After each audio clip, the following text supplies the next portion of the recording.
So నిన్నటి Amit Shah meeting లో ఈ అంశం కూడా చర్చకు వచ్చింది అంటున్నారు కదా, సీనియర్ లీడర్లను మందలిచ్చిరని అంటున్నారు. జనరల్గా ఒక మాట, ఇప్పుడు ఏదో అట్టే ఇవన్నీ ఏం లేవు అవన్నీ ఏం లేవు అని అనడానికి లేదు కదా.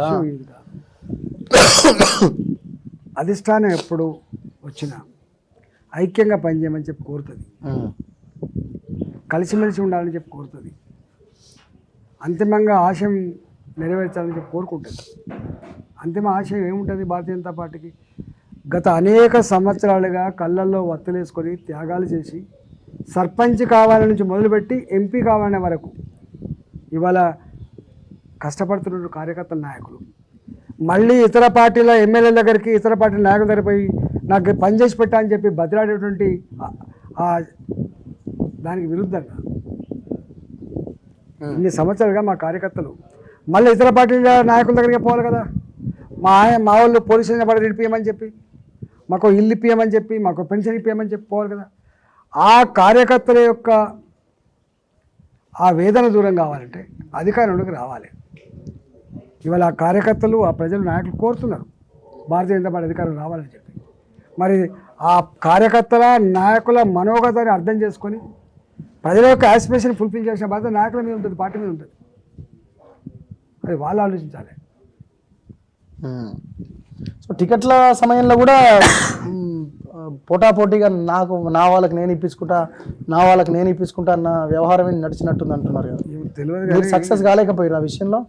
అంటే ఒక మాట, ఇప్పుడు దేశమని తెలుసు, మేము కరీంనగర్ జిల్లా, నాకు ఫస్ట్ ఎక్కడ పరిచయాలు ఉంటాయి? కరీంనగర్ అంతే కదా. 2 సంవత్సరాలు పనిచేసినోండి. ఒక మనిషికి ఇప్పింది అని అడగడం తప్పు కాదు కదా. తులమ్మకి ఇవ్వమని చెప్పినాం, తప్పు కాదు కదా.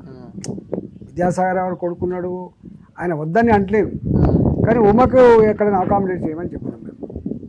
సురేందర్ రెడ్డి ఉన్నాడు, ఉస్మానాబాద్లో పనిచేసిండు, మా పక్కనే ఉంటుంది, కొంచెం మంచిగా ఉంది అని చెప్పాడు. ఇంకా పెద్ద పిల్లలకు గిట్లా చేస్తే గిట్లా ఇద్దని చెప్పాడు.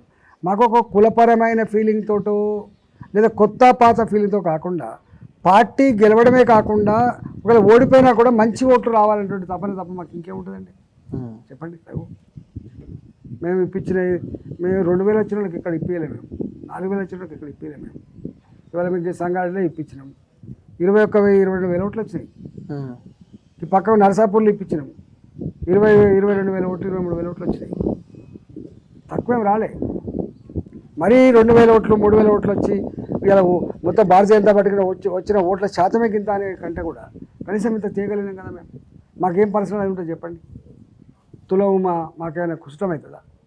ఉద్యమకారురాలు, ప్రజల మీద పలుకుబడి ఉంది, ఇంత కష్టపడ్డది, మాజీ జిల్లా పరిషత్ చైర్మన్ అంటే అట్లా అడుగుతుంది తప్ప మేము అంత మాత్రాన ఇంకొక కులానికి వ్యతిరేకం కాదు, లేకపోతే ఇంకొక వ్యక్తి కూడా వ్యతిరేకం కాదు.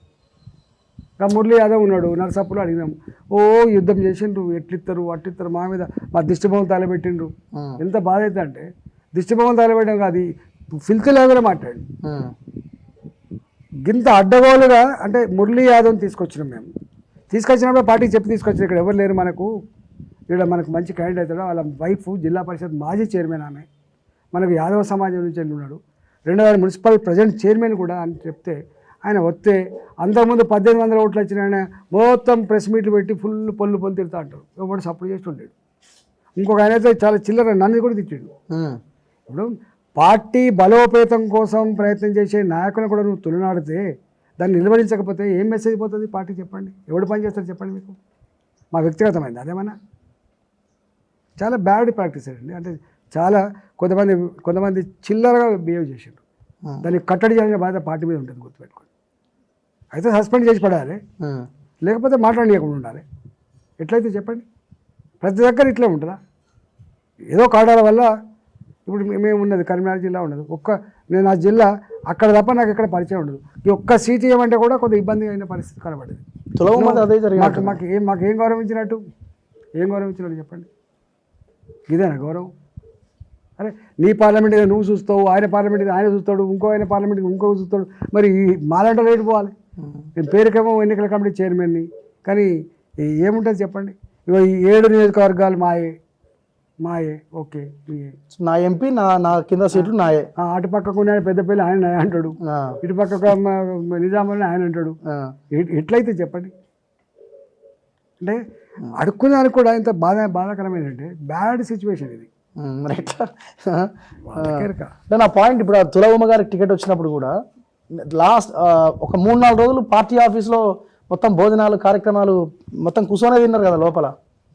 బేసిక్గా బీజేపీలో కల్చర్ ఎప్పుడు లేకుండా ఉండే, సైలెంట్గా చూస్తూ ఊరుకున్నారా? అదర్వైజ్ చేయించని ఉండాలి, ఏదో ఒకటి జరిగి ఉండాలి.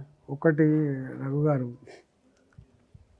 సరే టికెట్లు ఆశించడం తప్పు ఎవరికి కాదు, కానీ దానికి కూర్పు చేయాల్సిన ఆ సామాజిక సమతుల్యత పాటించాల్సిన బాధ్యత, ఒకరికి ఇస్తున్నప్పుడు ఒకరు ఇవ్వకపోతే కూర్చోబెట్టి మాట్లాడే బాధ్యత, కన్విన్స్ చేసే బాధ్యత తప్ప ఉండాలి.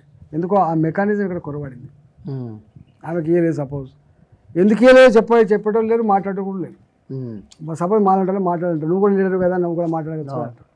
ఇప్పుడు ఆమె నా మీద దుమ్మెత్తిపోయేదా? తీసుకుపోయినావు, నువ్వైతే మంచిగా సెట్ అయినావు, నా కళ్ళలో అంతే ఉంటుంది కదా. అంటే మెకానిజం ఉంది కదా, అంటే లీడర్లు ఉన్నారు కదా సార్ మీకు, మీరు ఎలక్షన్ కమిటీ చైర్మన్ ఉన్నారు, ఆయన అధ్యక్షుడు ఉన్నారు. నేను చెప్తాను, ఇప్పుడు నేను ఇప్పించిన మురళీ యాదవ్ దగ్గర నా దిద్దుమోహన్ దగ్గర పెట్టి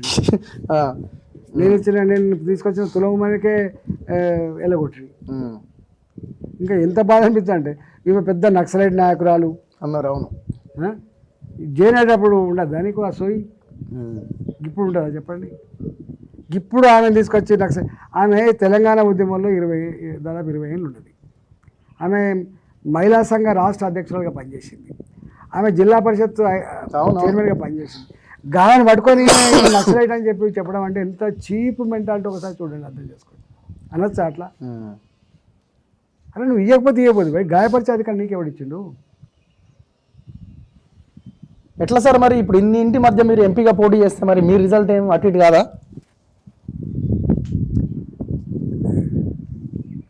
రిజల్ట్ నా కోసం కాదు, రిజల్ట్ పార్టీ కోసం కావాలి. రిజల్ట్ ఈటల రాజేందర్ కోసం కాదు. ఈటల రాజేందర్ ఉన్నట్టు ఒక వ్యక్తి, కానీ అది రిజల్ట్ పార్టీకి, భారతీయ జనతా పార్టీ గెలిచిందంటారు, కానీ ఈటల రాజేందర్ మాత్రమే గెలిచినారు. ఈ గట్టే చేస్తా అంటే గిట్నే పోతుంది, ఇంకే ఉంటుంది. పక్కోళ్ళు గంత కాంగ్రెస్ పార్టీ ఉంది, రోజు కొట్లాడుకుంటారు, రోజు కొట్లాడినే ఉంటాయి, రోజు కుట్రలే ఉంటాయి, అడుగడుగులు ఉంటాయి. వాళ్ళేమో అధికారం కోసం ఫైట్ చేసిండ్రు, సాధించుకున్నారు, ఇప్పుడు పోతున్నారు. మాకేమో ఒక్కొక్కరు ఒక్కొక్క రంగా అసలు బయటికి చెప్తారా ఎవడన్నా?